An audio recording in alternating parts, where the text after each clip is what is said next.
Yo, what's going on, guys? Cinematic. Hold on, there we go. There we go.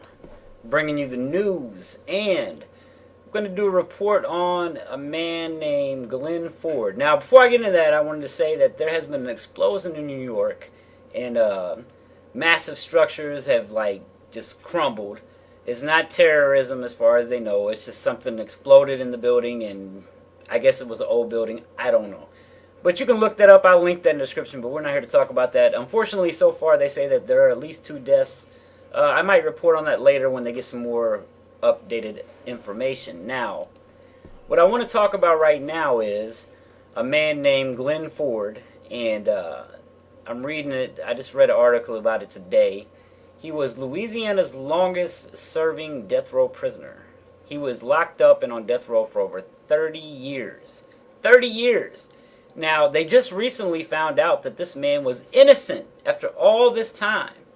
And they've released him from death row, released him from prison, all that, cleared his name or whatever. But good God, people, we got to get the justice system fixed. Think about this. This man lost 30 years of his life. He said he had children when he went to prison, and now they are grown men with children. That's one of the statements that he made. I don't know, I see this shit all the time. I be looking through the news, I be seeing shit like this all the time. And I'm telling you, we have a flawed justice system. They need to fix that shit. Think about 30 years. He could have died in there. Now, think if he would have died in there, and they maybe never even known. They would have never found out that he was innocent. Or what if he would have died and then they would have said, oh yeah, he was innocent. Like, think about how many people might be sitting in jail right now doing long prison terms and could possibly be innocent. I don't know. I know it's hard because I know that when we think somebody did something, we want to make them, we want to punish them for it and things like that. But the world just doesn't work like that because we have a lot of things, a lot of forces working against justice. You have crooked cops, crooked lawyers, just people that are crooked in general. Then you have people like, for instance, there's people that are confessing to crimes they didn't even do, trying to be popular. And you might say, well, they're dumb, they're dumb for that. But if somebody was to confess for a crime they didn't do purposely, then there's a criminal running around.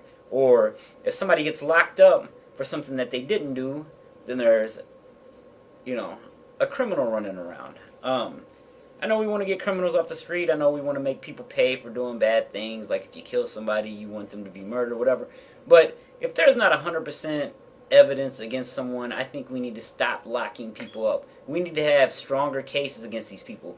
Some of these circumstantial cases are not even that good. Now, if you want to go forensically, I'd say it holds a stronger case. But circumstantial evidence, oh, the guy was in the vicinity of the area, he matches the description type of shit. To me, that shit don't fly anymore. There's so much DNA, so much forensic science out there that we should be able to capture criminals and quit locking up innocent people.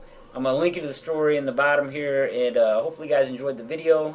And Glenn Ford, I'm sorry you just spent 30 years of your life locked up in prison. That's fucked up. I'm out. Peace.